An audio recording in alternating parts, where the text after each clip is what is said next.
Let's talk about bees and how to make a swarm catcher. In the spring, I always forget if it's sun's out, guns out, or if it's trees out, bees out.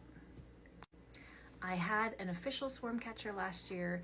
I didn't secure it properly, so it broke, and I don't want to buy another one. So I'm going to see if I can do things the old-fashioned way, the way people used to do beekeeping, and that is with a skep. You know how when you think of a beehive, you think of that kind of rounded thingy that's maybe white, but when you see a beehive and it's a box, you're like, what the heck, what happened? Well, beekeepers and beekeeping societies want us to be able to check on our bees, and in order to do that, you have to have removable shelves. Well, I don't have removable shelves. I have baskets that come apart. I will be drilling some holes through, and I'll explain it in a second.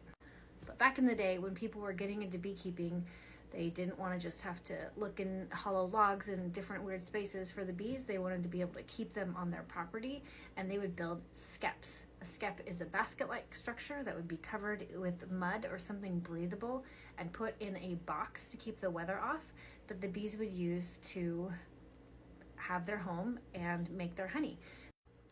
I'm going to use this basket, and I'm going to stitch something along the bottom so that it's secure. I'm going to put a hole about 3/4 of the way from the top so the bees can easily get in. It's going to be about 6-inch wide.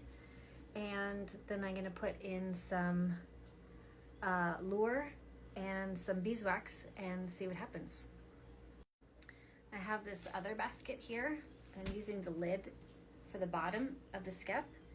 And if I get a hive, I will be able to drill a hole from this one to this one, so that in my skep, I can have a space for brood comb and honeycomb.